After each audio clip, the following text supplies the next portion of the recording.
বলবেন বা 1 ঘন্টা 15 মিনিট বলবেন, তার বেশি তো সুযোগ নেই বলা, মন চাইলেও বলা হবে না, যেহেতু সময় সংক্ষিপ্ত। তো যতক্ষণ শুনবেন ভালো করে শুনবেন। রাস্তায় যারা ঘোরাফেরা করছেন, আবারও বলছি, আপনার অনুগ্রহ করে দয়া করে পবিত্র মজলিসে চলে আসুন। এদিক ওদিক ঘোরাফেরা না করে এই দ্বীনি মজলিসের মধ্যে অংশগ্রহণ করুন। আপনাদের সম্মুখে এখন শাইখুল হাদিস হাফিজ কারি মাওলানা মুফতি শহীদুল্লাহ কাসমি সাহেব, তিনি আপনাদের সম্মুখে অমূল্য কথা বলবেন। আপনারা মনোযোগ সহকারে শ্রবণ করবেন এবং আমরা সবাই আমল নিয়েতে শুনবো ইনশাআল্লাহ। আমল নিয়েতে আল্লাহ রাব্বুল আলামিন আমাদেরকে কবুল করুন, আমিন।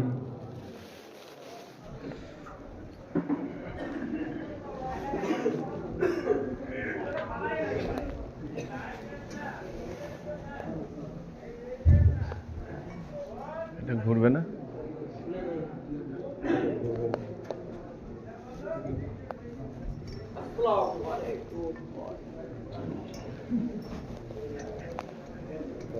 ভাই আওয়াজটা একটু ঠিকঠাক দিলে ভালো হতো। ঠিক আছে, ঠিক আছে। আসসালামু আলাইকুম ওয়া রাহমাতুল্লাহি ওয়া বারাকাতুহু।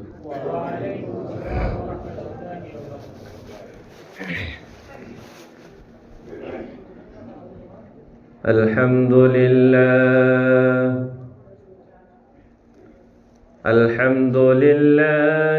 নাহমাদুহু ওয়া নাস্তাঈনুহু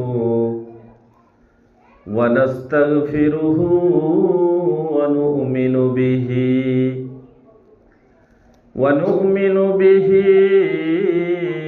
ওয়া নাতাওয়াক্কালু আলাইহি ওয়া নাউযু বিল্লাহি মিন শুরুরি আনফুসিনা ওয়া মিন সাইয়্যাতি আমালিনা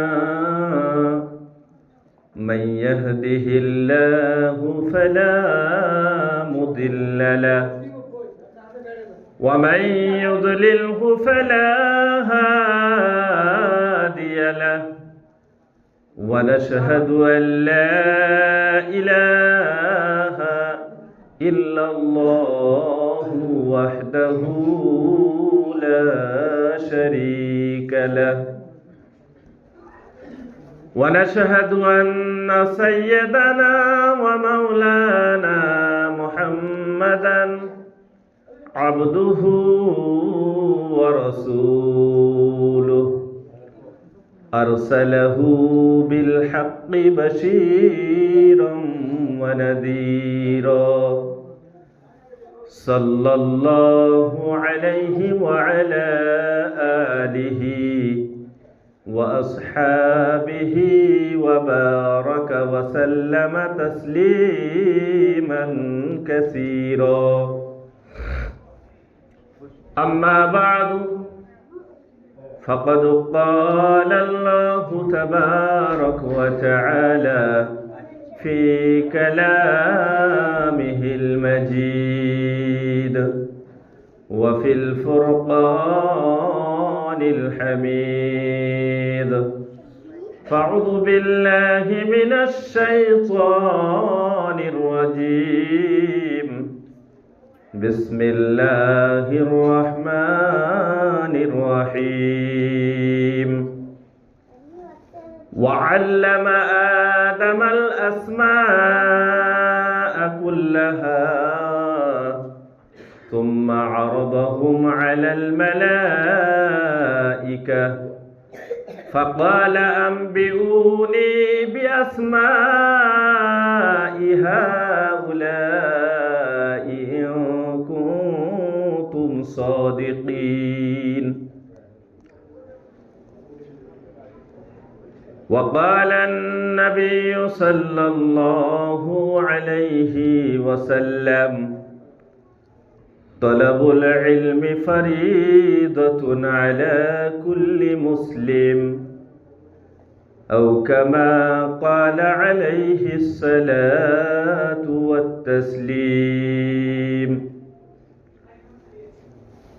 وقال تعالى في شان حبيبه صلى الله عليه وسلم إن الله وملائكته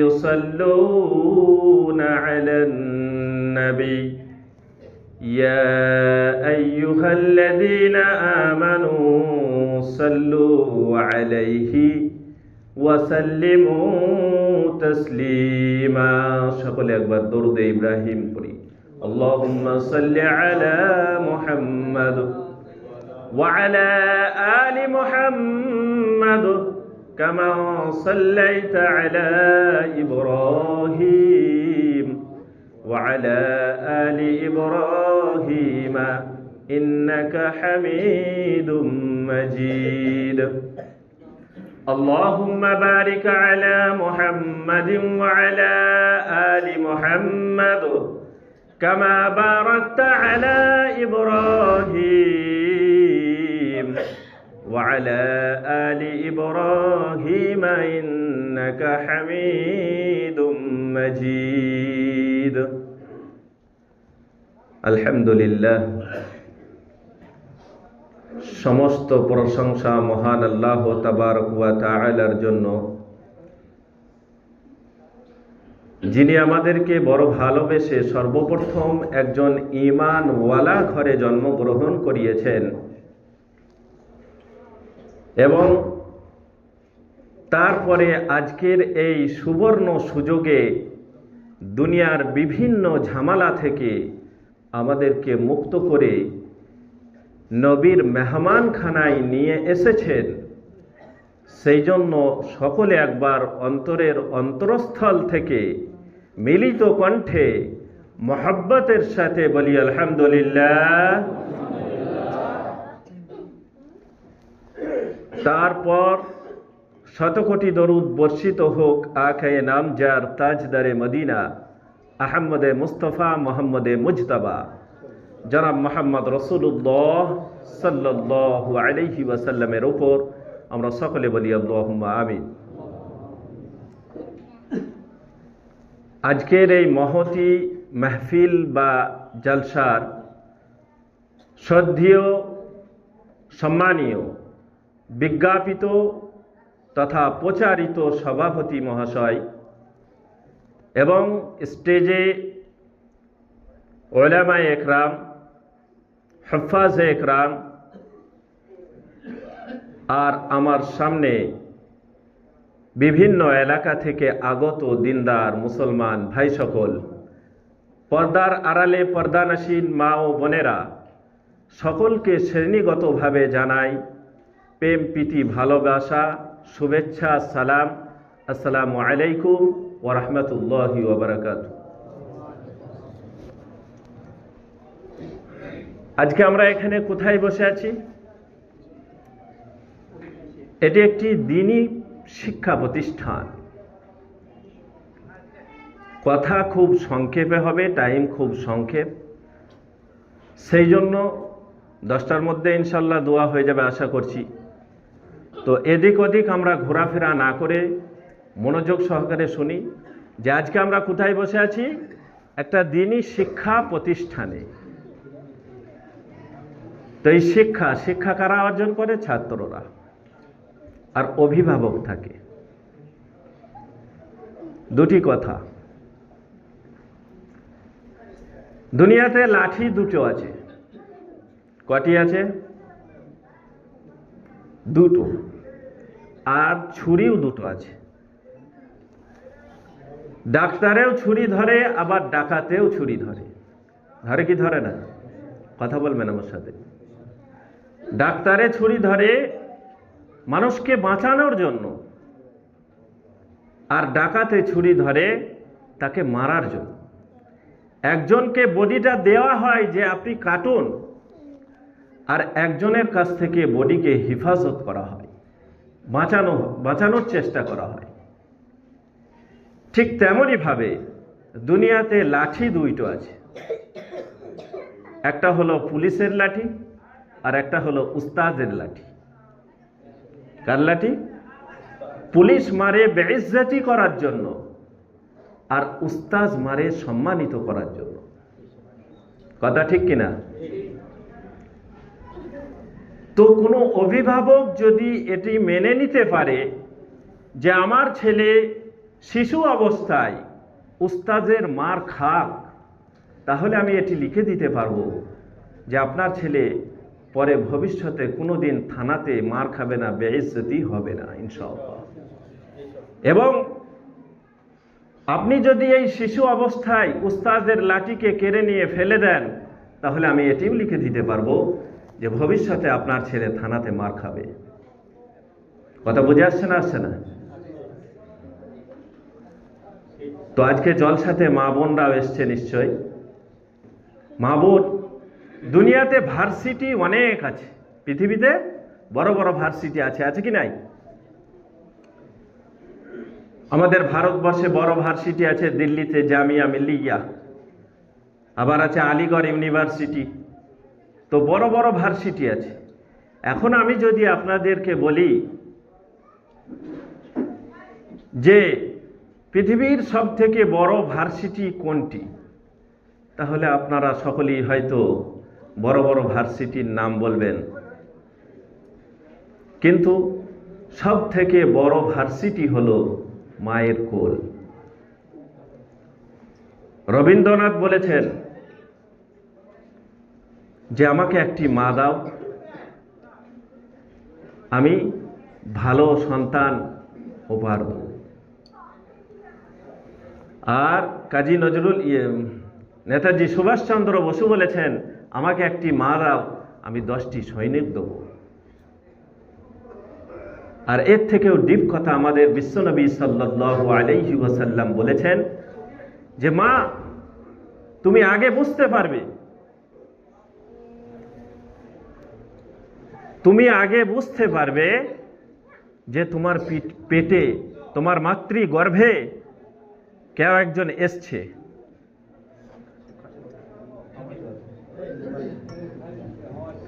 কেউ একজন এসছে, অতএব তুমি তখন থেকেই সাবধান হয়ে যাও। কথায় আছে না, মা শিক্ষিতা হলে সন্তান শেখে আতুর ঘরে। কোথায় শেখে? আতুর ঘরে। তো সেই জন্য আজকে আমার বায়ানের মূল বিষয়বস্তু হলো যে আজকে আমরা ইসলামকে অনীহার বুকে ঠেলে দিয়েছি। দ্বীনি শিক্ষার গুরুত্ব মর্যাদা আমাদের মধ্যে নাই, সেই দিকে আমি দৃষ্টিপাত করতে চাচ্ছি, যদি আমার আল্লাহ আমাকে তৌফিক দেন। ওয়া মা তৌফিকি ইল্লা বিল্লাহ। মানুষ হলো পৃথিবীতে সব থেকে আশরাফুল মখলুকাত, সৃষ্টির সেরা। কিন্তু যখন জন্মগ্রহণ করে চতুর্দিক থেকে মানুষ আবার দুর্বল আছে, অনেক দিক থেকে মানুষ দুর্বল হয়। একটা হরিণের বাচ্চা পৃথিবীতে যখন জন্ম নেয়, তখন তার মায়ের থেকে ডেরা ছুটতে পারে। ছুটতে পারে কি পারে না? পারে। যখন কোনো গরুর বাচ্চা হয়, তখন তার মায়ের স্তনটি তাকে দেখিয়ে দিতে হয় না, সে অটোমেটিক খুঁজে নেয়। কিন্তু মানুষ যখন পৃথিবীতে জন্মগ্রহণ করে, 2 বছর অসহায় অবস্থায় থাকে, বিছানায় পেশাব পায়খানা করে, আর মায়ের স্তনটাও তার খোঁজার ক্ষমতা থাকে না। পরে আবার আস্তে আস্তে সব সফটওয়্যারগুলো তৈরি হয়, দিয়ে আশরাফুল মখলুকাত হয়। তো পৃথিবীতে একটি সোশ্যাল প্রাণী আছে, সেটি হলো মানুষ। মানুষ বাদ দিয়ে যত প্রাণী আছে সব আনসোশ্যাল। এদের কোনো সমাজ নাই, এদের কোনো গ্রাম নাই, এদের কোনো বাড়ি নাই, এরা হলো আনসোশ্যাল। যেমন যদি আপনাদের এখানকার একটা কুকুরকে আপনি যদি আমেরিকাতে গিয়ে ছেড়ে দেন, তো তাদের সাথে, আমেরিকার কুকুরের সাথে সে মিশে যাবে। কিন্তু আমেরিকার যদি একটা মানুষকে এখানে এসে ছেড়ে দেন, তাহলে এই সমাজের সাথে তার মিশতে, তার আলাপ আলোচনা করতে কষ্ট হবে। হবে কি হবে না? তো পৃথিবীতে মানুষ তার ইতিহাস জানতে চায়, বুঝতে চায়। বাকি অন্য প্রাণীরা তার ইতিহাস জানতেও চায় না, বুঝতেও চায় না। যেমন একটা পাসপোর্ট সাইজের ছবি যদি আমি হাতে এইভাবে ধরে যদি বলি যে কি আছে কি আছে, তাহলে আপনাদের মনে কৌতূহল জাগবে যে কি আছে দেখব। জাগবে কি জাগবে না? আমি যদি বলি এখানে তোমার দাদার বাপের ফটো আছে, তাহলে আপনাদের মনে কৌতূহল জাগবে যে দেখবো আমার দাদার বাপ দেখতে কেমন ছিল। কৌতূহল জাগবে কি জাগবে না? কিন্তু একটা গরুকে যদি বলেন যে এখানে তোমার দাদার বাপের ফটো আছে, তো গরু ঘাস খাবে, তার কোনো ভ্রুক্ষেপ নাই, থাকগা ফটো, তাই তো কি না? তো এই শিক্ষার কি গুরুত্ব আল্লাহ তাবারক ওয়া তাআলা দিয়েছেন। টোটাল এতক্ষণ আমি যা বললাম যে আমার আজকে বায়ানের বিষয়টা কি, বুঝতে পেরেছেন আপনারা? শিক্ষা, কোন শিক্ষায় আমরা শিক্ষিত হব সেই সম্পর্কে আলোচনা। তো আল্লাহ তাবারক ওয়া তাআলা শিক্ষাকে কত গুরুত্ব দিয়েছেন। যখন আল্লাহ তাবারক ওয়া তাআলা হযরতে আদম আলাইহিস সালাতু ওয়াস সালামকে সৃষ্টি করবেন ইরাদা করলেন, তো ফেরেশতাদের কাছে হালকা ব্যক্ত করেছিলেন যে আমি দুনিয়াতে একটি আমার প্রতিনিধি বানাতে চাই। কোরআনে কারিমে বলেছেন আল্লাহ তাবারক ওয়া তাআলা, ওয়া ইয ক্বালা রাব্বুকা লিল মালাইকাতি ইন্নী জাইলুন ফিল আরদি খলিফা, আমি পৃথিবীতে আমার একটা খলিফা তৈরি করতে চাই। তো ফেরেশতারা আমাদের বিপক্ষেই নয়, হালকা মৃদু বলেছিল যে আমরা আপনার তসবিহ বায়ান করি, সব কিছু করি, আপনি এমন একটি সৃষ্টি তৈরি করতে চলেছেন যে যারা পৃথিবীতে গিয়ে ফিতনা করবে, ফাসাদ করবে, খুন খারাপা করবে, অতএব তাদের থেকে আমরাই ভালো। তো এই যে মানুষ বনাম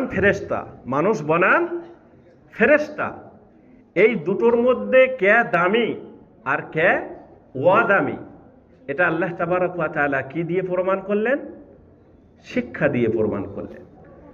আল্লাহ তাবারক ওয়া তাআলা হযরতে আদম আলাইহিস সালামকে সৃষ্টি করার পর তিনাকে শিক্ষা দিলেন, তিনার ক্লাস নিলেন, সমস্ত জিনিসের নাম তাকে শিখিয়ে দিলেন। আদম, এটা আলু, এটা পেঁয়াজ, এটা টমাটার, অনেক জিনিসের নাম তাকে শিখিয়ে দিলেন। ফেরেশতারা কিন্তু ক্লাসে বসে নাই বা শেখে নাই। দিয়ে তারপরে এবার আল্লাহ পরীক্ষা নিলেন, ফেরেশতাদেরকে জিজ্ঞাসা করলো যে তোমরা এই জিনিসগুলোর নাম বলো। ফেরেশতারা তো শিক্ষা নেয় নাই, তারা তো ক্লাস করে নাই, তাদেরকে টিউশনি দেওয়া হয় নাই, তাহলে বলবে কি করে? কথা বুঝে আসছে? তো তারা বলতে পারলো না। আদম আলাইহিস সালামকে যখন জিজ্ঞাসা করা হলো, সব বলে দিল। বিসমিল্লাহির রহমানির রহিম, ওয়া আল্লামা আদামাল আসমাআ কুল্লাহা সুম্মা আরাদাহুম আলাল মালাইকাতি ফাকালা আম্বিউনি বিআসমাই হাউলাই ইন কুনতুম সাদিকিন। আদমের ক্লাস হয়ে গেছে। ওয়া আল্লামা আদামাল আসমাআ কুল্লাহা, আল্লাহ তাবারক ওয়া তাআলা হযরতে আদম আলাইহিস সালামকে সমস্ত জিনিসের নামগুলো শিখিয়ে দিলেন। সুম্মা আরাদাহুম আলাল মালাইকাতি, তারপরে সেই জিনিসগুলো ফেরেশতাদের সামনে পেশ করলেন। ফাকালা আম্বিউনি, এবং বললেন হে ফেরেশতা মণ্ডলীগণ, তোমরা এই জিনিসগুলির নাম বলো। ফেরেশতারা তো ক্লাস করে নাই, কি করে বলবে? নূরের তৈরি ফেরেশতা, তারা মাথা নিচু করে বলতে লাগলো, ক্বালা সুবহানাক লা ইলমা লানা ইল্লা মা আল্লামতানা ইন্নাকা আনতাল আলিমুল হাকীম।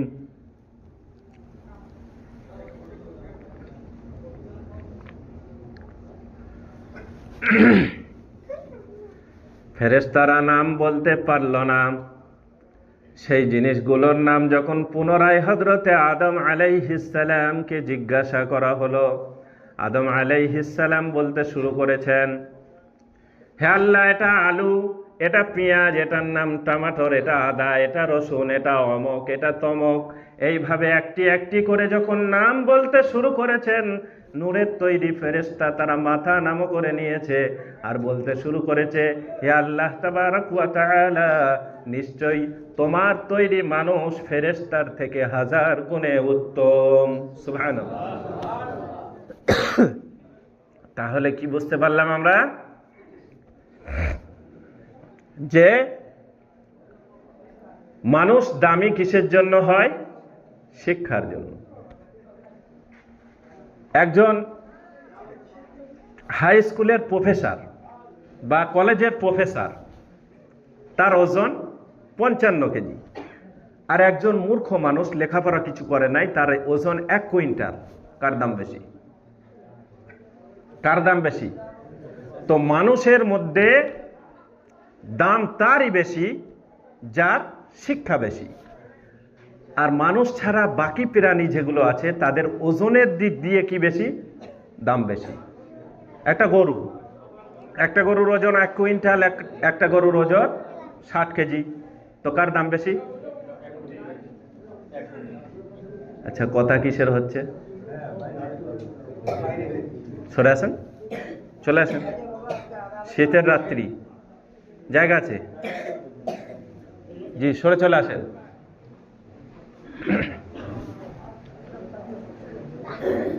মাশাআল্লাহ, জাযাকাল্লাহ। সকলকে আল্লাহ জাযায়ে খায়র আতা করুক। বলুন আল্লাহুম্মা আমিন, আল্লাহুম্মা আমিন। সরে আসি, সকলে সরে আসি। পিছনে যে সমস্ত ভাই আসছে তাদের বসার সুযোগ করে দিই।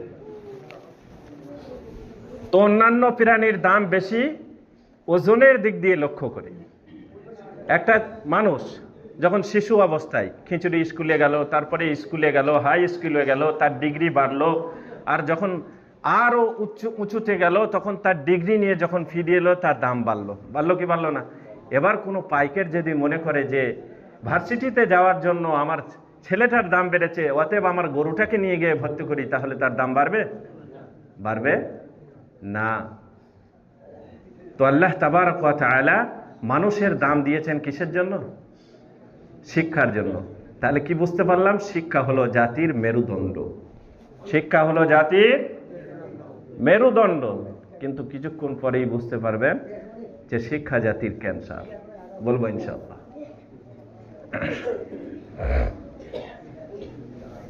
শিক্ষা জাতির ক্যান্সার, বলবো ইনশাআল্লাহ। একজন দার্শনিক বলেছেন, মানুষ হলো অন্ধকার ঘর। মানুষ হলো, মনে করেন আপনার 2 বিঘা জমি আছে, তো এই 2 বিঘা জমির মধ্যখানে একটা আল দিয়ে দেন, দিয়ে একটা জমিতে কি করেন আপনি? চাষ দেন, পানি দেন, আর সব কিছু করে তাকে ফসল ফলান। তাহলে সেই জমি থেকে আপনি কিছু রিটার্ন পাবেন কি পাবেন না? ফল পাবেন, তার সাথে ভালো ছায়া পাবেন, আরও বহু কিছু পাবেন। কিন্তু যে জমিটাকে আপনি চাষ করেন নাই, সেই জমিটা কি হবে? আগাছা হবে। কি হবে? আগাছা হবে। আর আগাছা থেকে কোনো ভালো জিনিস পাওয়ার আশা করা যায় না, যায়? তো মানুষ ধরেন যমজ 2টো ছেলে জন্মগ্রহণ করেছে, একজনকে আপনি শিক্ষা দেন তো তার কাছ থেকে আপনি ভালো জিনিস রিটার্ন পাবেন, আর একজনকে যদি শিক্ষা না দেন তাহলে তার কাছে ভালো জিনিসের আশা করা যায় না। তো একজন দার্শনিক বলেছেন, একটা মানুষ হলো অন্ধকার ঘরের সমতুল্য। একটা অন্ধকার ঘরটা আপনি খুললেন, ঘরটা খোলার পরে দেখছেন ঘোর অন্ধকার। তাহলে সেখানে কি করতে হবে? আলো নিয়ে আসতে চান, তাহলে আলো নিয়ে আসতে গেলে কি করতে হবে? একটা লাঠি নিয়ে ঢুকবেন, ঢোকার পরে বলবেন, অন্ধকার তুই বেরিয়ে যা, তুই আমার বড় ডিস্টার্ব করছিস, তুই যদি না বেরিয়ে যাস আমি পড়তে পারছি না, আমি কিছুই দেখতে পাচ্ছি না, অতএব অন্ধকার তুই বেরিয়ে যা। অন্ধকার বেরিয়ে যা বলে যদি 1 মাস 1 বৎসর চিৎকার করেন কোনো কাজ হবে না। তবে অন্ধকারের পিছনে যদি আপনি মেহনত না করে যদি আপনি একটা দেশলাই দিয়ে একটা প্রদীপ জ্বেলে দেন, তো প্রদীপের আলোর প্রখরতা যত বাড়বে, অন্ধকার নিমেষেই সেখান থেকে বিদায় নেবে। নেবে কি নেবে না? তাই বিশ্বনবী সাল্লাল্লাহু আলাইহি ওয়াসাল্লাম গারে হিরাতে শুধু একটি উদ্দেশ্য নিয়ে তিনি 6 মাস কেঁদেছিলেন। কমাস? 6 মাস। যে আমার উম্মতরা অন্ধকার থেকে বেরিয়ে আলো কি করে পাবে, তারা অন্ধকার রাস্তা ছেড়ে দিয়ে হেদায়েতের পথ কখন পাবে, সেই জন্য তিনি গারে হিরাতে একদিন নয়, দুদিন নয়, 6 মাস পর্যন্ত ধ্যানে মগ্ন ছিলেন। 6 মাস ধ্যানে মগ্ন থাকার পরে আমার আল্লাহ তাবারক ওয়া তাআলা হযরতে জিবরাইল আলাইহিস সালামকে দিয়ে প্রথমেই কোরআনে কারিমের যে আয়াতটি পাঠালেন, সে আয়াতটি হলো ইকরা। কি বলেন? সকলে বলেন, ইকরা বিসমি রাব্বিকাল্লাযী খলাক। পড়ো। তো 2 নম্বর ফজিলত, আল্লাহ তাবারক ওয়া তাআলা পড়ার শিক্ষার কত গুরুত্ব দিয়েছেন। যে কোরআনে কারিমে যে আয়াতটি সর্বপ্রথম নাজিল হয়েছে, তার ব্যাখ্যা কি? পড়ো। পড়ো পড়ো তো কি পড়ব? ইকরা বিসমি রাব্বিকাল্লাযী খলাক। পড়ো ওই প্রভুর নাম নিয়ে যে প্রভু তোমাকে সৃষ্টি করেছেন। তাহলে এর আগে আল্লাহ ক্লাস নিয়েছেন কোথায়? আলামে আরওয়াহতে,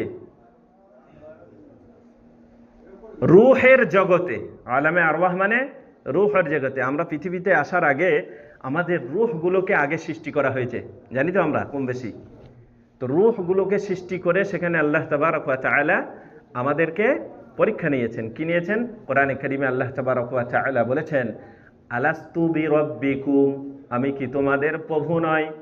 সেদিন আলামে আরওয়াহতে সকল রূহ এক কণ্ঠে বলেছিল, ক্বালু বালা, নিশ্চয় আপনি আমাদের প্রভু। তাহলে এখান থেকে বুঝতে পারলাম যে শিক্ষার শুরুই হলো আল্লাহর পরিচয়। শিক্ষার শুরু কি? শিক্ষার শুরু হলো আল্লাহর পরিচয়, শিক্ষার মধ্যস্থ হলো আল্লাহর পরিচয়। আর সব শেষে যখন কবরে যাব, সেখানেও জিজ্ঞাসা করা হবে, মান রব্বুকা, তোমার প্রভুকে। তাহলে শিক্ষার শেষও হলো আল্লাহর পরিচয়। কি হলো? আল্লাহর পরিচয়। কথা বুঝে আসছে? তো এবার আমার নবী কি গুরুত্ব দিয়েছেন শিক্ষাকে? আমার নবীজি শিক্ষার কি গুরুত্ব এটা তো গেল আল্লাহ তাবারক ওয়া তাআলা। আরো আছে বহু গুরুত্ব, কোরআনে কারিমের বহু আয়াত এ ব্যাপারে এসছে। তোমার নবী কি গুরুত্ব দিয়েছেন বিস্তারিত বলার টাইম নাই। টাইম 1 ঘন্টা। টাইম কত? 1 ঘন্টা। বিশ্বনবী সাল্লাল্লাহু আলাইহি ওয়াসাল্লাম হাদিসের মধ্যে বললেন, তলাবুল ইলমি ফরিদাতুন আলা কুল্লি মুসলিম, প্রত্যেকটা মুসলমানের ওপর ইলম শিক্ষা করা ফরজ। ইলম শিক্ষা করা ফরজ। এবার এই ইলম শিক্ষা করার আবার 2টি ভাগ। একটা হলো ফরজে কিফায়া, আর একটা হলো ফরজে আইন। ফরজে আইন। ফরজে কিফায়া কি? যে সকল কি আলিম হতে হবে তা নয়। গ্রামে পাড়াতে এলাকাতে 1-2 আলেম হবে, বাস যথেষ্ট। কিফায়া মানে যথেষ্ট, আর প্রয়োজন নাই।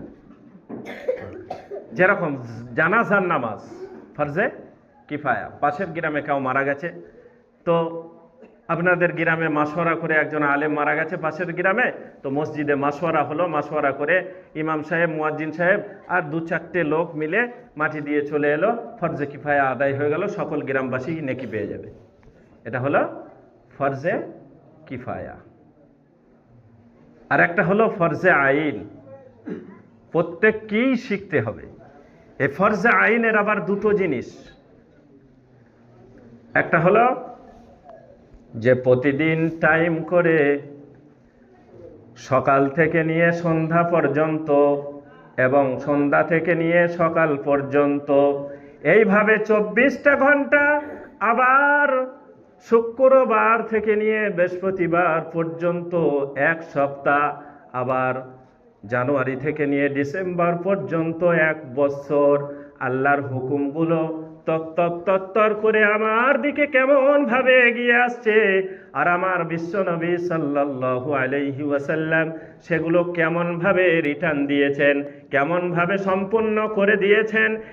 এই ইলমটা, এই জ্ঞানটা প্রত্যেকটা মুসলমানের কাছে থাকতেই হবে, আর না থাকলে সে গুনাহগার হবে। হবে কি হবে না? প্রতিদিন 5 ওয়াক্ত নামাজ ফজর থেকে নিয়ে ঈশা পর্যন্ত আমার কাছে কেমন ভাবে আসছে, আমার নবীজি নামাজের প্র্যাকটিক্যালটা কেমন ভাবে আল্লাহকে রিটার্ন দিয়েছেন, হজের হুকুমটা আমার কাছে তত্তর করে কেমন ভাবে চলে আসছে, বিশ্বনবী সাল্লাল্লাহু আলাইহি ওয়াসাল্লাম সেটাকে কেমন ভাবে রিটার্ন দিয়েছেন, যাকাতের হুকুমটা আমার ভাবে কেমন দিকে তত্তর করে এগিয়ে আসছে, আর সেই যাকাতের হুকুমটা বিশ্বনবী সাল্লাল্লাহু আলাইহি ওয়াসাল্লাম কেমন ভাবে রিটার্ন দিয়েছেন। এক কথায় প্রত্যেক দিনই হুকুম আহকামগুলো যতটা না জানলে আপনি নামাজ ঠিকভাবে আদায় করতে পারবেন না, আপনি রমজান মাসে বছরে একবার রোজাটা ঠিকভাবে পালন করতে না পারবেন না। এইভাবে সমস্ত জ্ঞানটা আপনাকে শিখতেই হবে, এখানে কোনো কনসিডার চলবে না। বাপকেও শিখতে হবে, বেটাকেও শিখতে হবে, ভাইকেও শিখতে হবে, বোনকেও শিখতে হবে।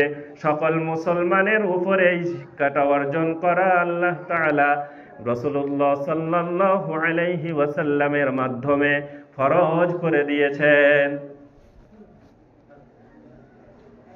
এটা তো একটা দিক গেল। আর দ্বিতীয় দিক, আমরা এই দিক দিয়ে যেটাকে ঢোকাই, কি ঢোকাই? খাবার।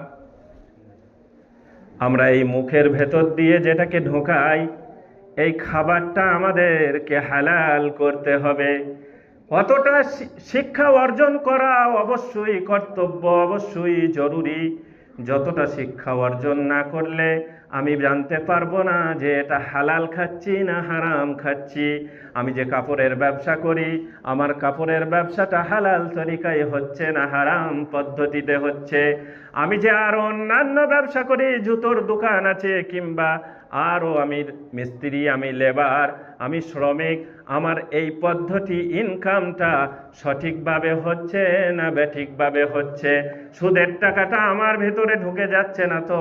হযরতে আয়েশা রাদিয়াল্লাহু তাআলা আনহা বিশ্বনবী সাল্লাল্লাহু আলাইহি ওয়াসাল্লামকে বললেন, ইয়া রাসূলুল্লাহ, ইয়া হাবিবাল্লাহ, সব থেকে পবিত্র হওয়াটা, মানুষ কি করে পবিত্র হবে, সব থেকে পাকিজা কি করে থাকবে, আমাকে শিখিয়ে দিন। বিশ্বনবী সাল্লাল্লাহু আলাইহি ওয়াসাল্লাম বললেন, হে আয়েশা, তুমি তোমার রুজিকে হালাল করে নাও। যদি তোমার শরীরে নাপাকি লেগে যায়, যদি কোনো খারাপ জিনিস লেগে যায়, তুমি দুনিয়ার পানি দিয়ে, দুনিয়ার সাবান দিয়ে তাকে পরিষ্কার করতে পারবে।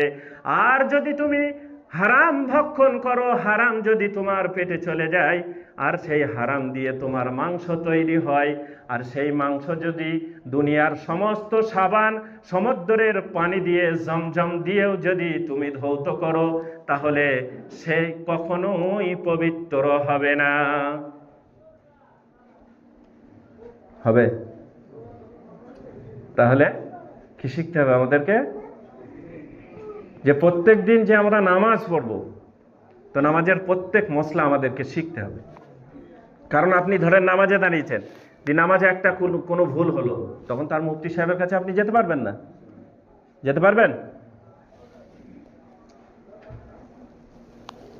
তখন তার মুফতি সাহেবের কাছে ছুটতে পারবেন না। অতএব সেটা আপনাকে কমপ্লিট জানতে হবে, যে এই করলে নামাজ ফাঁসি, এই হয়ে গেলে নামাজ ফাঁসিদ হয়, এই হলে ঠিক হয়, এই হলে ওযু ঠিক হয়, এগুলো সব জানতে হবে। আর দ্বিতীয় জিনিস যেটা জানতে হবে, যে রুজিকে পাক পবিত্র করতে হবে। আজকে আমাদের রুজির ভেতরে কত রকমের ভেজাল, রুজির ভেতরে কত রকমের ভেজাল, সুদ থেকে নিয়ে শুরু করে আর কি কি বলবো।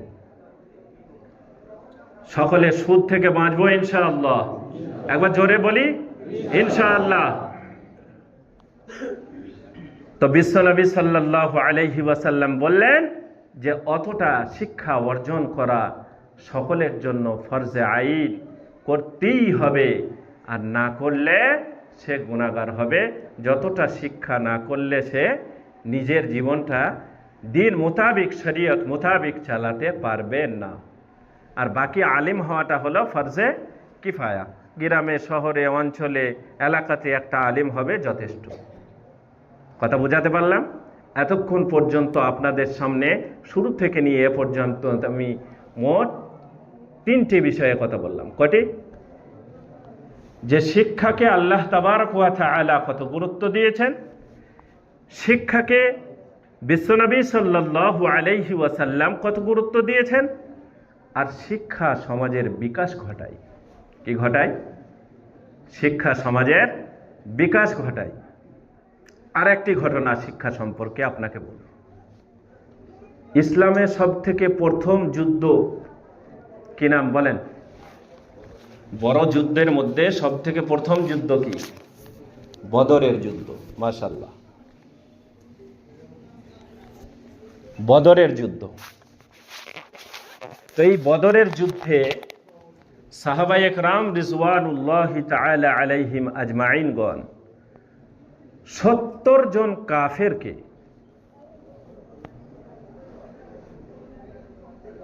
বদরের প্রান্তে জাহান্নামের ঠিকানা বানিয়ে দিয়েছিলেন।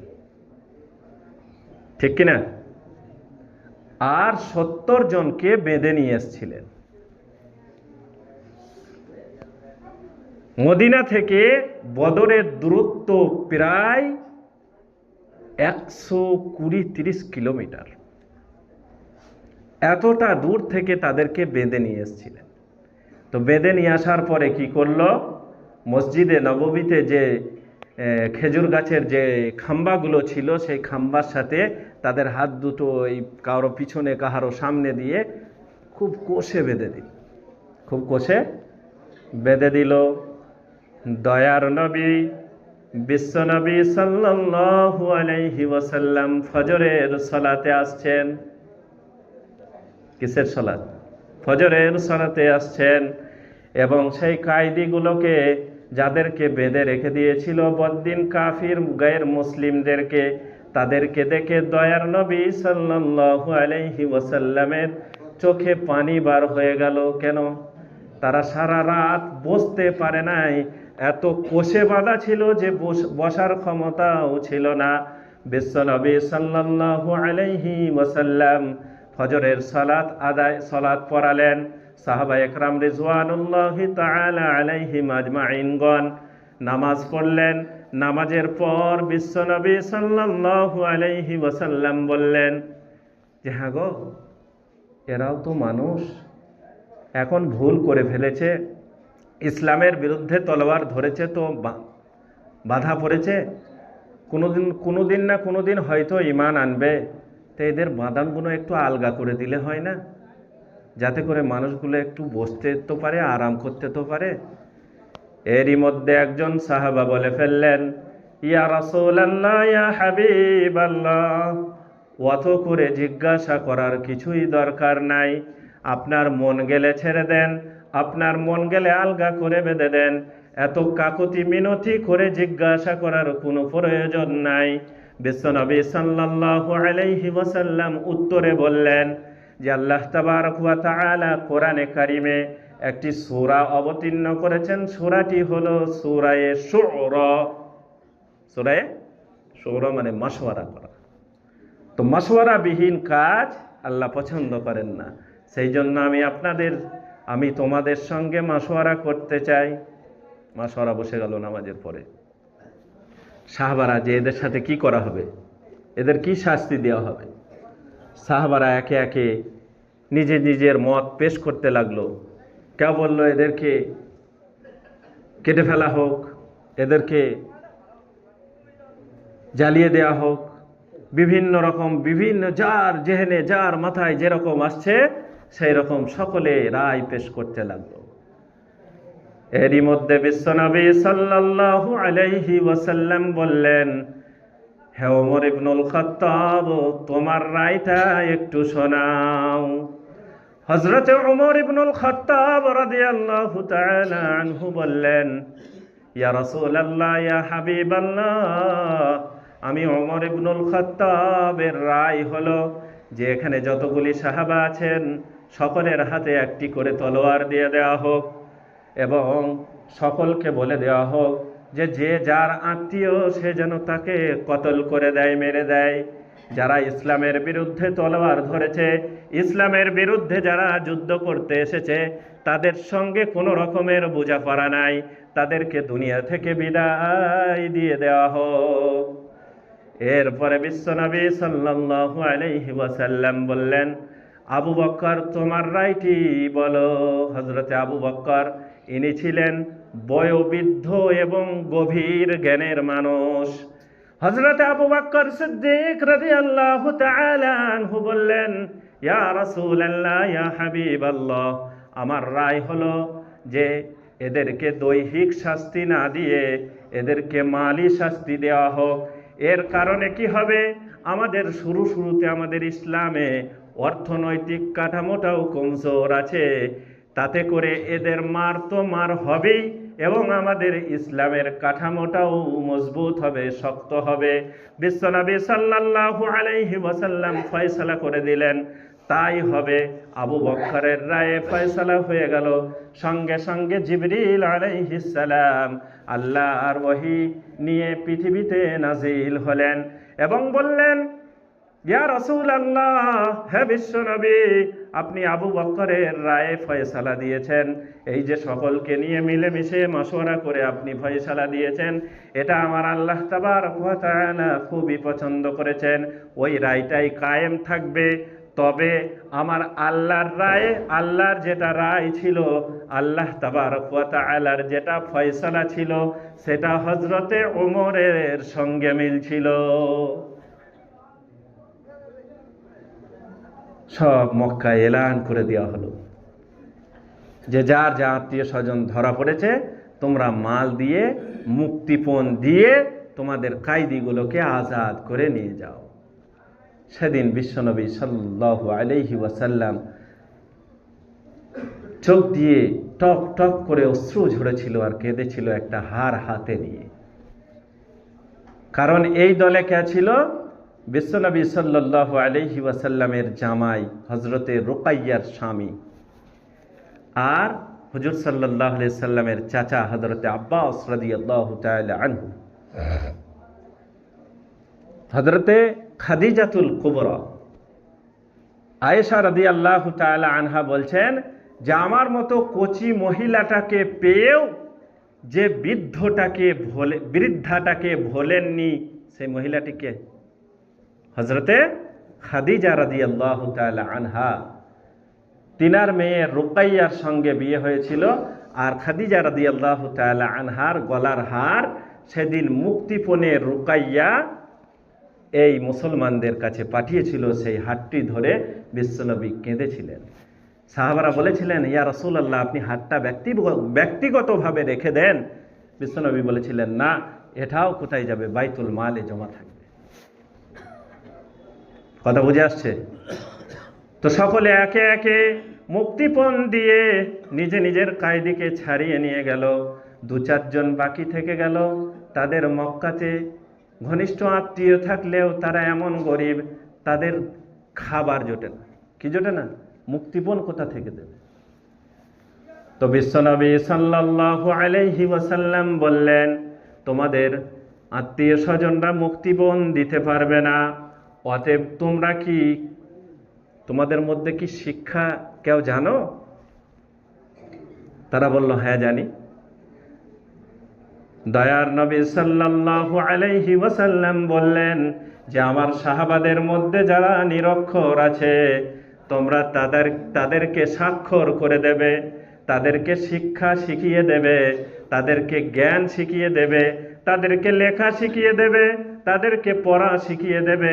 আর যখন তারা সম্পূর্ণভাবে শিখে যাবে, আমি বিশ্বনবী সাল্লাল্লাহু আলাইহি ওয়াসাল্লাম তার বিনিময়ে তোমাদেরকে মুক্তি দেব।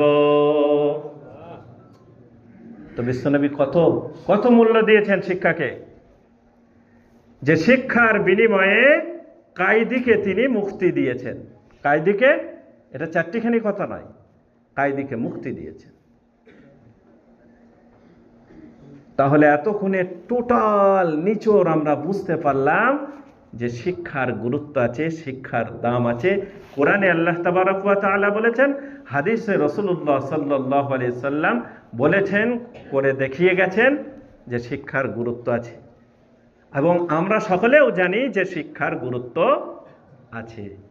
এখন আপনাদের সামনে আপনাদের সঙ্গে আমার এখানে দ্বিমত তৈরি হবে যে তাহলে কোন শিক্ষায় শিক্ষিত হবে।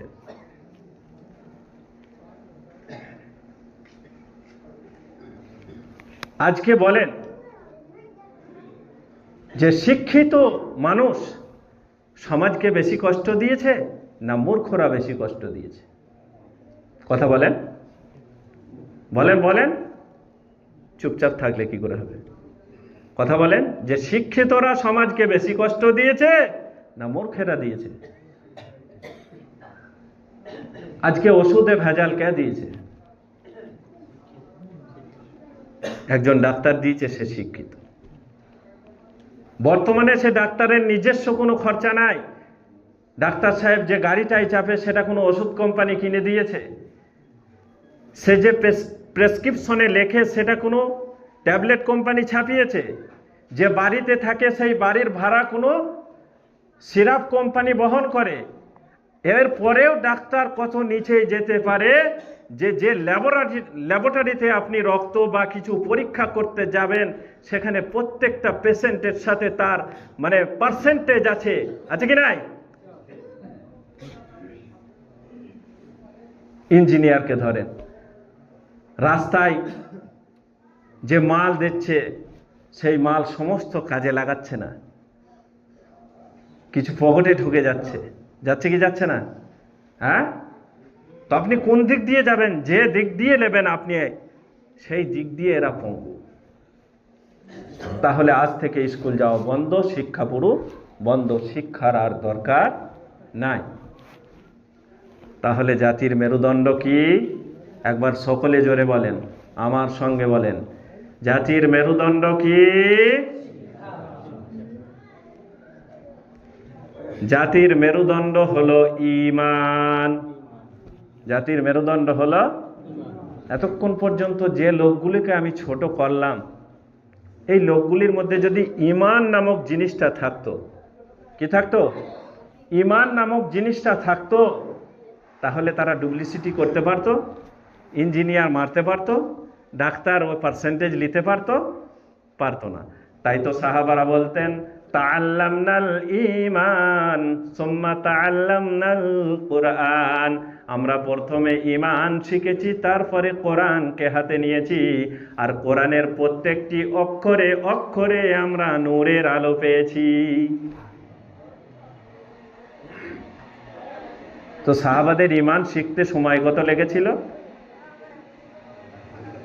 শিক্ষক কে? বিশ্বনবী সাল্লাল্লাহু আলাইহি ওয়াসাল্লাম। এত দামি শিক্ষক, যিনি মেরাজে গেছেন, আর সপ্তম আসমানকে ভেদ করে আরশে মহল্লায় তিনি গেছেন, সিদরাতুল মুনতাহা পার করে তিনি গেছেন। এত বড় মূল্যবান শিক্ষক, আর কেমন ছিলেন শিক্ষার্থীরা, কেমন মান্যওয়ালা, কেমন মান্যওয়ালি ছিলেন। একদিন বিশ্বনবী সাল্লাল্লাহু আলাইহি ওয়াসাল্লাম মসজিদে নববীতে নামাজের পরে বললেন যে বসে যাও। সকল সাহাবাগণ বসে গেলেন। একজন চৌকাটাতে বসে গেছে, অপর একজন সাহাবী বললেন, হয় ভিতরে বসো না হয় বাইরে বসো। সে সাহাবা তখন তাকে রিটার্ন উত্তর দিচ্ছে যে বিশ্বনবীর কথা কানে যখন পড়েছে যে বসে যাও, আমার ক্ষমতা হয়নি যে আমি এক পা আগে বাড়ি বা পিছনে বাড়ি। পিছনে ফিরে আসি, আমি যেখানেই শুনেছি সেখানেই বসে গেছি।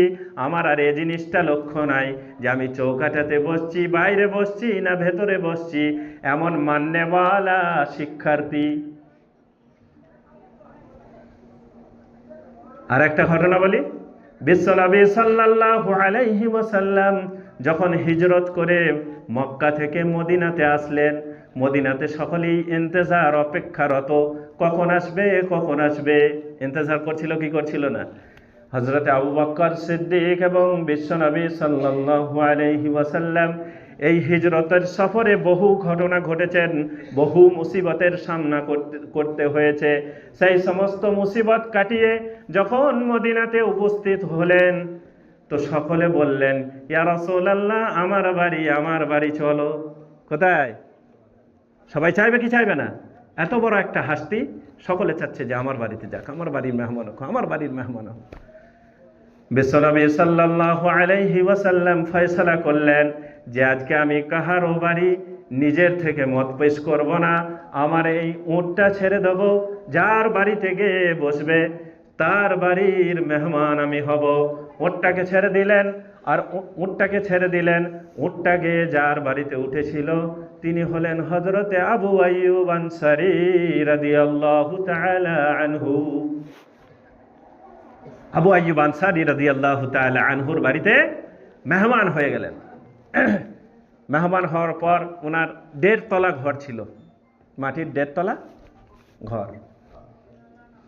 তো হুজুরকে বললেন, হুজুর আপনারা উপরে থাকুন, আমরা স্বামী স্ত্রী নিচেই থেকে যাব।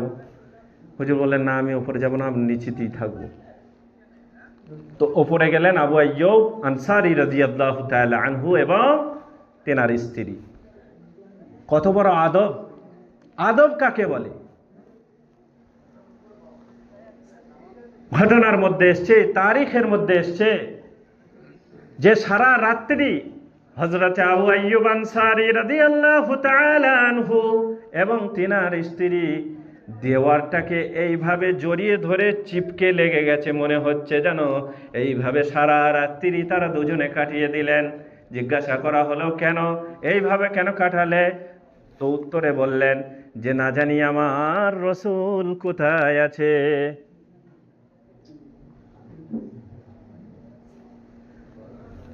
যদি আমার রসুলের মাথার উপরে আমার পাটা পড়ে যায় তাহলে হয়তো আমার বেয়াদবি করা হয়ে যাবে। সেই জন্য আমরা দেওয়ারকে চিপকে ধরে দেওয়ারের সাথে চিপকে লেগে গিয়ে সারা রাত্রি আমরা অতিক্রম করে দিলাম। এত বড় আদব ছিল তাদের। কি ছিল জি? এত বড় আদব ছিল। কেমন কি হচ্ছে? কেমন মান্যওয়ালি ছিলেন সেই যুগের মহিলারা। পর্দার আয়াত কখন নাজিল হয়েছিল? ঈশার নামাজের পর।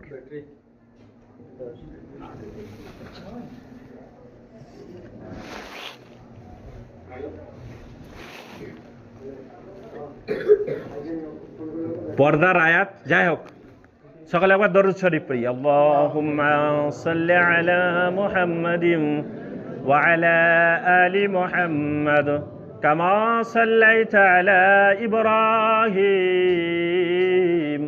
ওয়া আলা আলি ইব্রাহিম ইন্নাকা হামিদুম মাজিদ।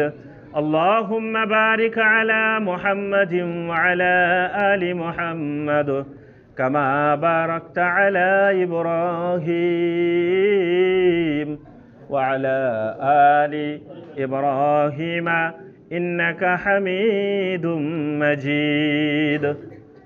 পর্দার আয়াত নাজিল হয়েছিল কখন? ঈশার নামাজের পর। সে যুগে মহিলারাও মসজিদে নামাজ পড়তে যেত, তখন কি হয় নাই? তাদের মসজিদে যাওয়া বারণ হয় নাই। তো মহিলারাও নামাজ পড়ে কেউ বাড়ি চলে গেছে, কেউ শুনেছে যে পর্দার আয়াত নাজিল হয়ে গেছে, কেউ শুনেছে কেউ শোনে নাই।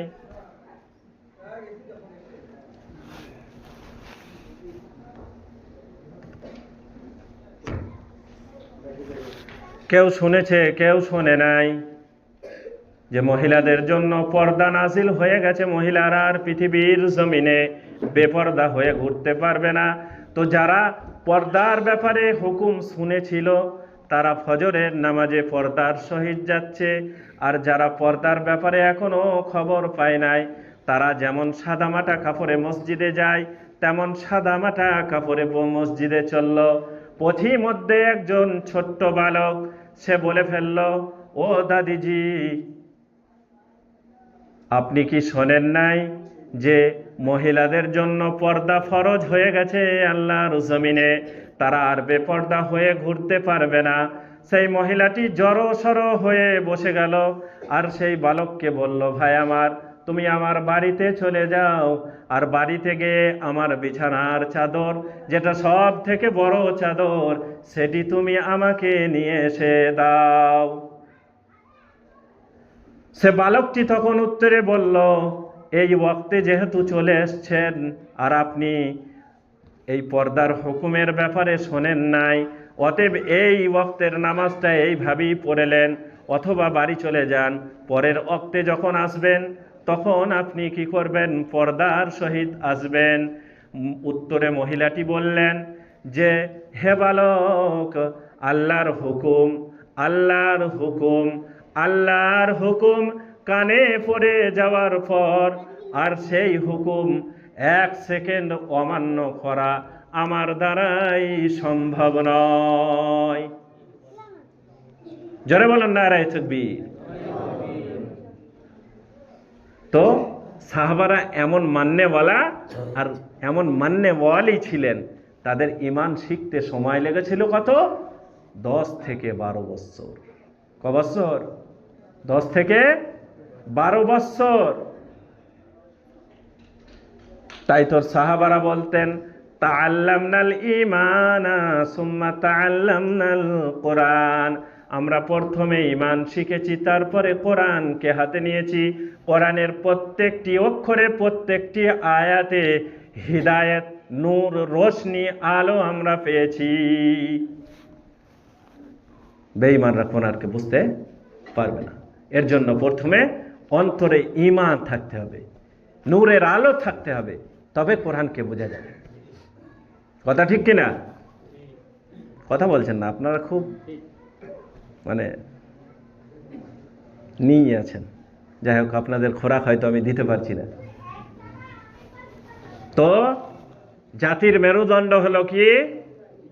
ঈমান। ঈমান যখন থাকবে তখন যদি শিক্ষা হয় তাহলে কি হবে? তখন সে শিক্ষায় লাভ হবে। সব শিক্ষা ভালো, শিক্ষার মধ্যে সুশিক্ষাটা ভালো, কুশিক্ষা ভালো নয়। বোম বাঁধা শিক্ষা ভালো, বোম বাঁধা যদি কেউ শেখে ভালো। কাউরির ঘরে যদি আগুন লাগিয়ে দিয়া শেখে, শিক্ষাটা ভালো? সব শিক্ষা ভালো নয়। শিক্ষার মধ্যে সুশিক্ষাটা ভালো, সুশিক্ষাটা ভালো। তাহলে সুশিক্ষা আছে কোথায়? সুশিক্ষা আছে কোথায়? প্রকৃত শিক্ষা কি? ধরেন এখন আমি আপনাদের সম্মুখে যে কথা বলবো, আপনারা যারা এখানে মাস্টার বা উকিল, পুলিশ, জজ যদি কেউ থেকে থাকেন কিছু মনে করবেন না, আমি একটা বোঝানোর জন্য একটা উদাহরণ দিচ্ছি। ধরেন আপনাদের এখানে যে থানা আছে না, ধরেন আপনি সকালে বাজারে গেলেন, বাজারে গিয়ে তেল কিনলেন ভেজাল, মশলা কিনলেন ভেজাল, সবজি কিনলেন ভেজাল, আর যা যা 500 টাকা কি 1000 টাকার বাজার করলেন সবেতেই ভেজালে ভর্তি। আচ্ছা বলেন, তাহলে এর জন্য কি দোকানদার দোষী না ম্যানুফ্যাকচারের দোষ?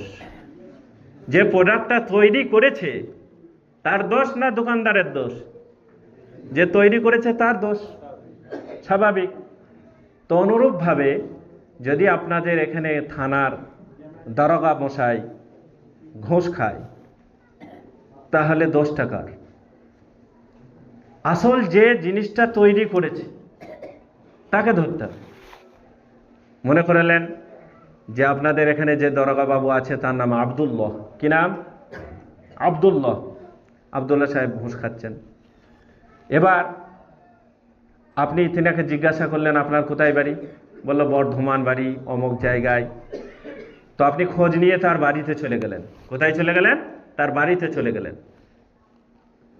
বাড়িতে যাবার পর তার পিতাকে জিজ্ঞাসা করলেন যে আব্দুল্লাহ কি আপনার ছেলে? সে বলল, হ্যাঁ, ওটা আমার বড় ছেলে, খুব ভালো ছেলে, পুলিশ, মাশাআল্লাহ। দিয়ে এবার তাকে জিজ্ঞাসা করেন যে কোন স্কুল থেকে পড়েছে। তো সেখানে যে বড় স্কুল আছে সেই স্কুলের নাম করবে।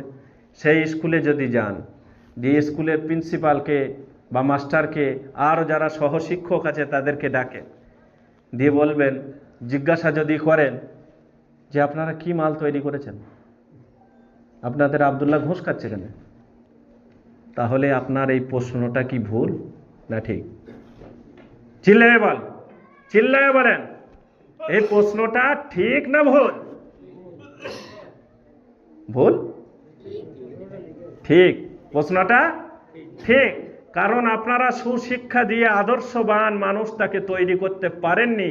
স্কুলটা বন্ধ করে দেন, সমাজটাকে জ্বালিয়ে পুড়িয়ে ছারখার করে দিলেন। আপনার কি দরকার?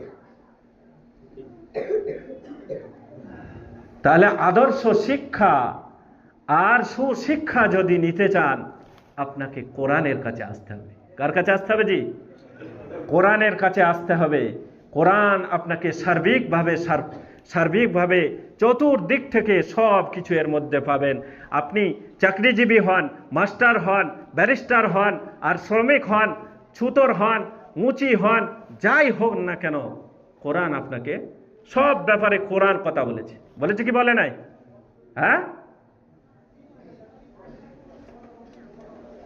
মনে করেন আপনাদের গ্রামের একটা ছেলে খুব ভালো ডিগ্রি নিয়ে সে চাঁদে গেছে। সরকার তার পেছনে 20 কোটি টাকা খরচা করেছে, আপনি করেছেন 1 কোটি টাকা, 21 কোটি টাকা খরচা করেছেন। আর সে এই মাত্র চাঁদ থেকে গতকালকে ফিরেছেন। তাকে ডেকে নিয়ে আসুন, আর স্টেজের এই দিকে দান করান, আর একটা মাইক্রোফোন দেন। কি দেন? একটা মাইক্রোফোন দেন। তার কাছ থেকে আমরা শুনবো, 1 ঘন্টা বক্তব্য শুনবো। সে বলবে মাশাআল্লাহ, তার তারিফ করব, আমরা তাকে খারাপ বলবো না, তার প্রশংসা করব, যথেষ্ট তার সুনাম করব। কিন্তু আপনাদের এই মাদ্রাসাটা ক বছর হয়েছে? 9 বছর। আমি 9 বছরে যাচ্ছি না। এটা ক সাল চলছে? 25 সাল। 24, 23, 22 কিংবা 21 সালে যে ছেলেটা এই মাদ্রাসায় ভর্তি হয়েছে, সেই ছেলেটাকে দেন, আর তাকে স্টেজের ওই সাইডে দাঁড় করিয়ে দেন, তার একটা মাইক্রোফোন দেন। 1 ঘন্টা বলবে, ও 10 মিনিট বলবে, ও সামলাতে পারবে। আমি বলবো, বাবা, এ তো 1 ঘন্টা বলল যে চাঁদে এই দেখা গেছে, ওই দেখা গেছে, সেখানে অক্সিজেন নাই, চাঁদ থেকে পৃথিবী দেখা গেছে, চাঁদে ফাটল আছে, এই আছে, অমক আছে, তমক আছে, তুমি মহাকাশের খবরটা একবার বলো।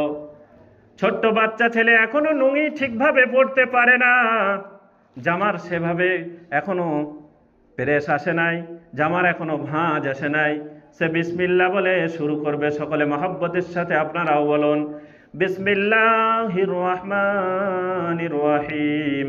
সুবহানাল্লাযী আসরা বিআবদিহি লাইলাম মিনাল মাসজিদিল হারামি ইলাল মাসজিদিল আকসাল্লাযী বারাকনা হাওলাহু লিনুরিয়াহু মিন আয়াতিনা ইন্নাহু হুয়াস সামিউল বাসীর।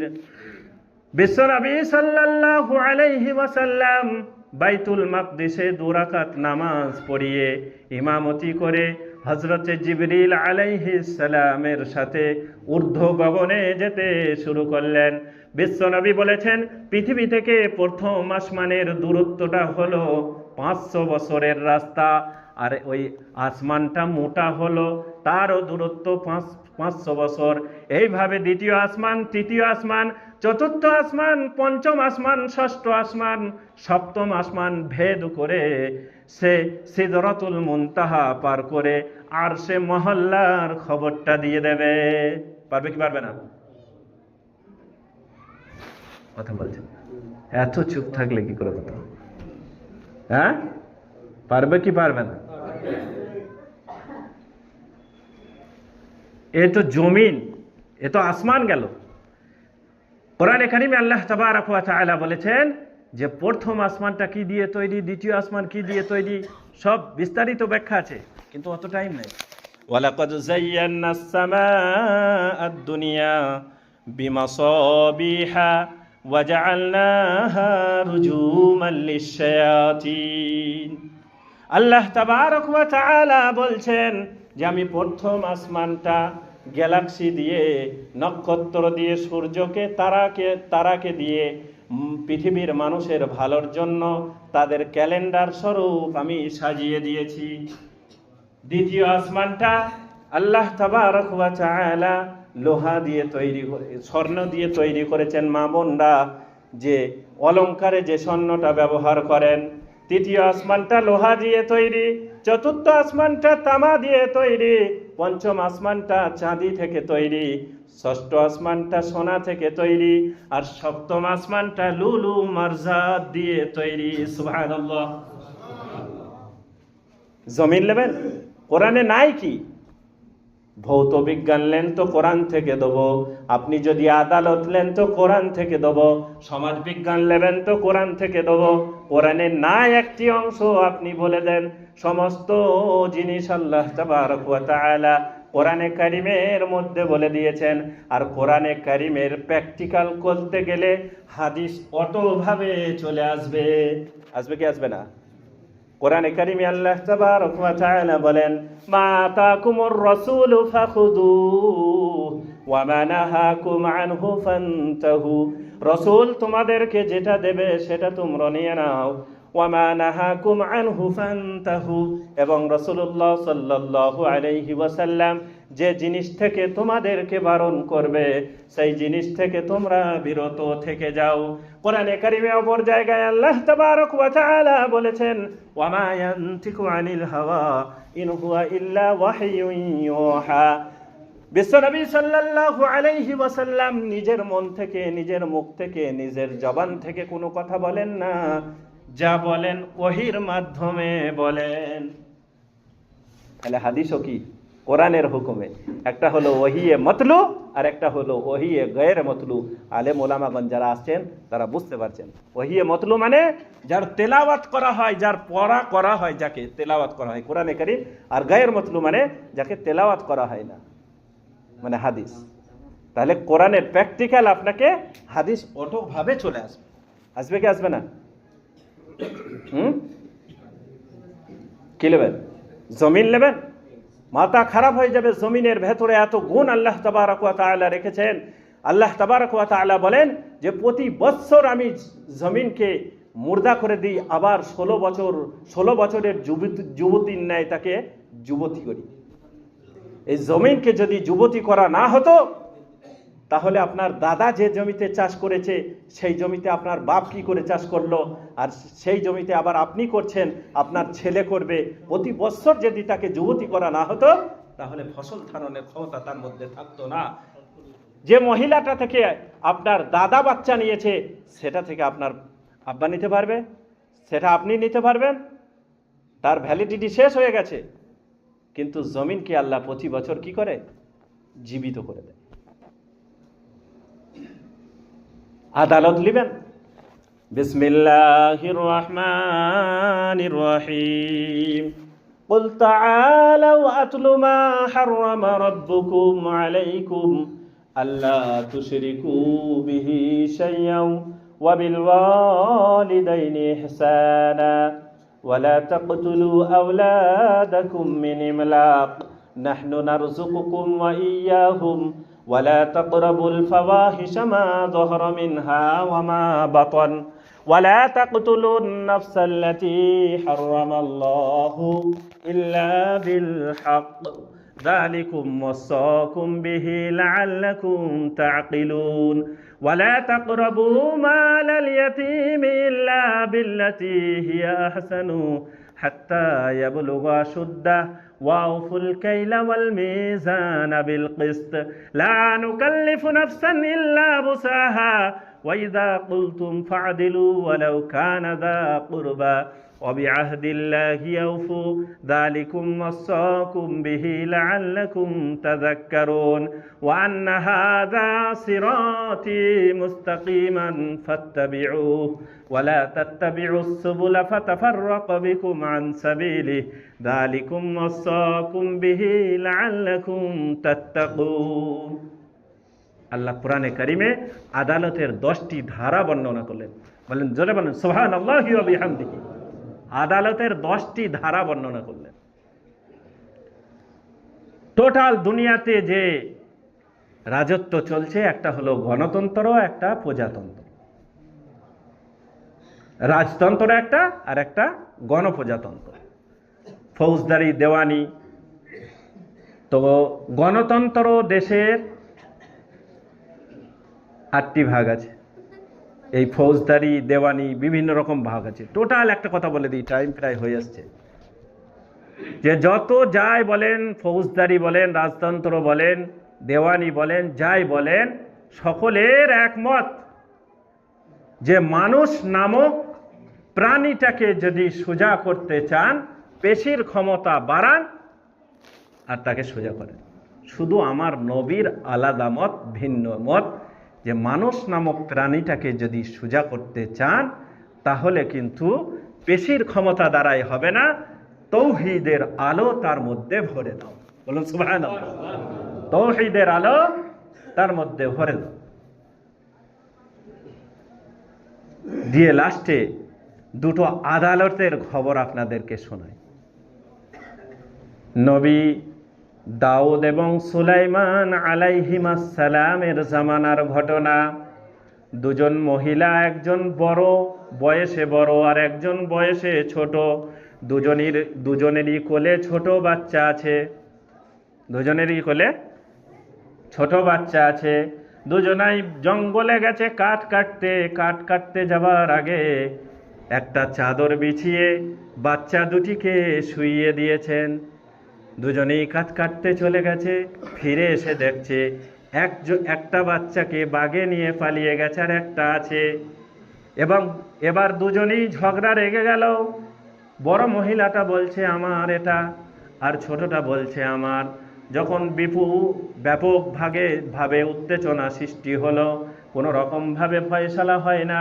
দুজনেই তখন মাশওয়ারা পেশ করলো, বলল চলো নবী দাউদের কাছে ফয়সালাটা আমরা করে নেই। দুটো মহিলাই কোথায়? দাউদ আলাইহিস সালামের কাছে এসে উপস্থিত হলো। হযরতে দাউদ আলাইহিস সালাম দুজনেই কাঁদছে, অঝর নয়নে কাঁদছে। একজনা হাকিকতে প্রকৃতপক্ষে কাঁদছে, আর একজনা কাঁদার ভান করছে, ভঙ্গিমা করছে, কারণ বাচ্চা তো একজনেরই হবে, একজনের তো নিয়ে চলে গেছে। আর আসলে বাচ্চাটাই ছিল ছোটটি, আর যেটা নিয়ে গেছে সেটা বড়টার। তো নবী দাউদ ফয়সালা করলেন, যেহেতু কবজা কি ছিল, বড়টারই কবজা ছিল, তার অধীনেই ছিল, সেই জন্য ফয়সালা করলেন যে এই বাচ্চাটি হলো বড়টির। আর ছোট মেয়েটাকে বুঝালেন যে তোমার তো বয়স এখনো ছোট আছে, যাও আমি দোয়া করে দেবো, আবার আল্লাহ তাআলা তোমাকে এই বাচ্চা দেবে। যখন ফয়সালাটা হচ্ছে, হযরতে সুলাইমান আলাইহিস সালাম সিংহাসনের কাছে দাঁড়িয়ে আছেন। বলছে পিতা তোমার বিচার হয়ে গেল, আব্বুজি তোমার বিচার হয়ে গেল। বলল হ্যাঁ। বলে আজকের বিচারটা আমাকে একটু দিলে হতো। বলে তুমি পারবে বিচার করতে? বলে হ্যাঁ, না বাঘের বাচ্চা বাঘ, আমি পারবো না, একটু টুকিটাকি আমু করে দেখি। বলে ঠিক আছে করো তাইলে। দুজন মহিলাকে দুদিকে দাঁড় করিয়ে দিল, আর বাচ্চাটাকে মধ্যখানে রেখে দিল, এবং ঘর থেকে সুলাইমানি তলোয়ারটা বার করে নিয়ে এলেন। নিয়ে আসার পরে বলল আমি এই তলোয়ারটাকে দিয়ে বাচ্চাটাকে 2 টুকরো করে দেব, এবং সঙ্গে সঙ্গে বাচ্চাটা 2 টুকরো হয়ে যাবে। তুমি 1 টুকরো নেবে আর তুমি 1 টুকরো নেবে, ফয়সালা হয়ে যাবে, বাড়ি চলে যাবে। যখনই এই কথা বলেছেন, ছোট মেয়েটি ডুকরে কেঁদে নবী সুলাইমানের পা দুটি জড়িয়ে ধরেছে। বলছে কাটবেন না, কাটবেন না, সহ্য করতে পারবো না, কাটবেন না, সহ্য করতে পারবো না। তখন সুলাইমান আলাইহিস সালাম বললেন তুমি কি আমাকে পাগল মস্তিষ্কের মানুষ পেয়েছো নাকি আমাকে খেপা পেয়েছো? আমি শুধুমাত্র তোমাদের আসল মহব্বতটা পরীক্ষা করতে চেয়েছিলাম, সেটা এখন করা হয়ে গেছে। অর্থাৎ বাচ্চাটি তোমার, তুমি নিয়ে বাড়ি চলে যাও। কোরআনের আদালত। দিল্লিতে 2000 সালের আগে একটা ঘটনা ঘটেছিল যে হাসপাতালে দুটো সন্তান হয়েছে, একটা মহিলা আর একটা বেটা ছেলে, পুরুষ। যে কোনো কারণবশত হাসপাতালে কোনো একটা দুর্ঘটনা ঘটে যায়, ডাক্তাররা কোনো রকমভাবে নাম্বারিং করতে ভুলে যায়, একটা যেই পুরুষ যেটা ছিল সেটা আর কেউ নিতে চায়। এই পুরুষটাকে সবাই দুজনেই নিতে চাচ্ছে, ও বলছে আমার, ও বলছে আমার। মহিলাটাকে কেউ নিতে চাচ্ছে না। সব বড় বড় আদালতে চলে গেল ফয়সালা, বড় বড় আদালতে চলে গেল ফয়সালা, যে ফয়সালা করে দাও, কেউ নিতে চাচ্ছে না। 40 হয়ে গেছে, বেশিক্ষণ নয়, 10 মিনিট। তো আদালত থেকে, ওখানে দিল্লিতে একটা মাদ্রাসা আছে, সেখানে খবর পাঠানো হলো যে কোরআন বলে আজকে আমি সঠিক ফয়সালা করতে পারি, আজকের ফয়সালাটা কোরআন করে দিক, আজকের ফয়সালাটা কোরআন করে দিক। আচ্ছা, আপনারা সকলে জোরে বলেন তো, কোরআন ফয়সালা করতে পারবে কি পারবে না? ঠিক আছে, ঠিক আছে, আমি মাফ, ঠিক আছে, বসেন।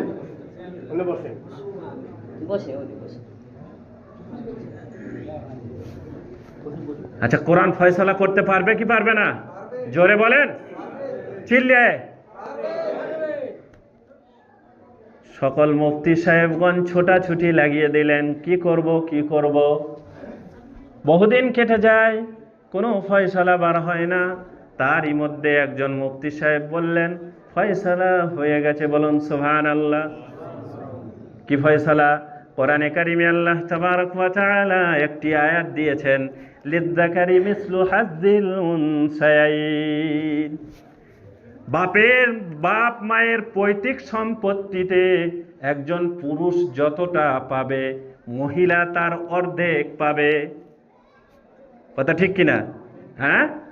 তো মুফতি সাহেব লিখে পাঠিয়ে দিলেন যে এই দুজন মহিলার স্তন থেকে দুধ বার করে ল্যাবরেটরিতে পরীক্ষা করতে দেওয়া হোক। যার স্তনের দুধে প্রোটিন বেশি থাকবে, পুরুষ সন্তানের মা সে হবে, আর যার স্তনের দুধে প্রোটিন কম থাকবে, সে হবে মহিলা সন্তানের মা। সুবহানাল্লাহি ওয়া বিহামদিহি। তাহলে সঠিক শিক্ষা আমরা যদি গ্রহণ করতে চাই, আমাদেরকে কোরআনের ছায়াতলে আসতে হবে। আর সেই কোরআনের ছায়াতলে আসতে গেলে আমাদেরকে মাদ্রাসায় পড়তে হবে। হবে কি হবে না? আপনি ডাক্তার হন, মাস্টার হন, ব্যারিস্টার হন, উকিল হন, জজ হন, কোনো বাধা নাই, মাশাআল্লাহ, খুব সুন্দর। কিন্তু আপনার কাছে ঈমানের জ্ঞানটা অবশ্যই থাকতে হবে কি হবে না? হ্যাঁ। আর কমসে কম আমাদের সমাজে আজকে দিন দিন ইসলামের শিক্ষার প্রতি আমাদের অনীহা চলে এসছে। দিন শিক্ষাকে আমরা ভ্রুক্ষেপ করছি না, আলেম ওলামাকে আমরা খারাপ চোখে দেখছি, কুদৃষ্টিতে দেখছি। বিশ্বনবী সাল্লাল্লাহু আলাইহি ওয়াসাল্লাম হাদিসের মধ্যে বলছেন, কুন আলিমান আও মুতাআল্লিমান আও মুস্তামিআন আও মুহিব্বান ওয়ালা তাকুনিল খামিস ফাতুহলিক। কোন আলিমান, হয় তুমি আলেম হও, কি হও? আলেম হও, আও মুতাআল্লিমান, অথবা তুমি তালিবে ইলম হও, যারা মাদ্রাসায় পড়াশোনা করছে, এই যে ছোট ছোট বাচ্চাগুলো। আও মুস্তামিআন, অথবা তোমরা আলেম উলামাদের কথা শ্রবণকারী হয়ে যাও। আর তাও যদি না পারো, আও মুহিব্বান, অথবা তুমি আলেম উলামাকে মোহাব্বত করনে ওয়ালা হয়ে যাও। ওয়ালা তাকুনিল খামিস, পঞ্চম ব্যক্তি হয়ে না, তাহলে বরবাদ হয়ে যাবে, ধ্বংস হয়ে যাবে। তাহলে এই 4জনের মধ্য থেকে আমরা একজন হব তো ইনশাআল্লাহ। আল্লাহ তাবারক ওয়া তাআলা আপনারা সকলেই যেরকম এইখানে একটা মাদ্রাসার সঙ্গে যুক্ত হয়ে আছেন এবং ভবিষ্যতেও থাকবেন, আর সেই মহব্বতেই আজকে আপনারা সকলে এসছেন, মাদ্রাসাকে যেমন সহযোগিতা করছেন, চাই সেটা সম্পদ দিয়ে হোক, চাই সেটা বুদ্ধি দিয়ে হোক, চাই সেটা বিবেক দিয়ে হোক, চাই নিজের সন্তানকে মাদ্রাসাতে পড়তে পাঠিয়ে হোক, সকল দিক থেকে আপনারা মাদ্রাসাকে সহযোগিতা করবেন। এই বলে আমি আমার বক্তব্য শেষ করছি। আর সর্বশেষে বলি যে যা শোনালাম কিন্তু আমল করবেন। যদি এইখানে শুনলেন আর খেয়ে দিয়ে চলে গেলেন, আমল যদি না করেন, কঠিন শাস্তি আছে। বিস্তারিত ব্যাখ্যায় যাচ্ছি না, একটা ছোট্ট কথা বলে দিই। ক্বালা রাব্বি ওয়ামান আ'রাদা আন যিকরি ফাইন্না লাহু মাঈশাতান দানকা ওয়া নাহশুরুহু ইয়াওমাল কিয়ামাতি আমা ক্বালা রাব্বি লিমা হাশারতানি আমা ওয়া ক্বাদ কুনতু বাসীরা ক্বালা কাযালিকা আতাতকা আয়াতুনা ফানাসিতাহা ওয়া কাযালিকাল ইয়াওমা তুনসা। যারা আমার জিকির থেকে নিজের মুখকে ফিরিয়ে নেবে তাদের দুনিয়ার জিন্দেগিটা হবে সংকীর্ণ। ক্বালা রাব্বি ওয়া নাহশুরুহু ইয়াওমাল কিয়ামাতি আমা, এবং কিয়ামতের মাঠে তাদের প্রত্যেককে অন্ধ করে তোলানো হবে। ক্বালা রাব্বি লিমা হাশারতানি আমা ওয়া ক্বাদ কুনতু বাসীরা, সেদিন কিয়ামতে যাদেরকে অন্ধ করে তোলানো হবে তারা বলবে, হে প্রভু, দুনিয়াতে আমাদের বড় চোখ ছিল, ডাগর ডাগর চোখ ছিল, বহু কিছু দেখেছি, আজকে কিয়ামতের মাঠে আমরা অন্ধ কেন? আল্লাহ তুমি একবার বলো। আল্লাহ তাবারক ওয়া তাআলা উত্তরে বলবেন, ক্বালা কাযালিকা আতাতকা আয়াতুনা ফানাসিতাহা। আল্লাহ তাবারক ওয়া তাআলা বলবেন, আলেম উলামাগণ, মুবাল্লিগগণ, দ্বীনের ধারক বাহকগণ, আমার হুকুম আহকাম নবীর তরিকা তোমাদের কাছে পৌঁছে দিয়েছিল, আর তোমরা সেগুলো শুনেছিলে আর ভুলে গিয়েছিলে, তার প্রতি কোনো আমল করো নাই। ওয়া কাযালিকাল ইয়াওমা তুনসা, ঠিক অনুরূপভাবে আমি আল্লাহ তাবারক ওয়া তাআলা আজকে তোমাদেরকে ভুলে গেছি। তাহলে আল্লাহ যদি ভুলে যায়, ঠিকানাটা কোথায় হবে? জোরে বলেন। সেই জন্য যদি আল্লাহ চান যে আল্লাহ আমাদেরকে স্মরণ করুক, তাহলে কিন্তু শুরু থেকে নিয়ে সেই আজকে সকাল থেকে কি আসরের পর থেকে মাগরিবের পর থেকে, এর আগে মৌলানা কামরুল হুদা সাহেব খুব সুন্দর কথা রাখছিলেন, তো যা শুনেছেন তার প্রতি যথাসাধ্য আমল করার চেষ্টা করবেন ইনশাআল্লাহ। সকলে জোরে বলুন ইনশাআল্লাহ। আল্লাহ তাবারক ওয়া তাআলা আমাদের সকলকে কবুল করুক। সকলে বলুন আল্লাহুম্মা আমিন। ওয়া আখিরু দাওয়ানা আনিল হামদুলিল্লাহি রাব্বিল আলামিন। আসসালামু আলাইকুম ওয়া রাহমাতুল্লাহি ওয়া বারাকাতুহু।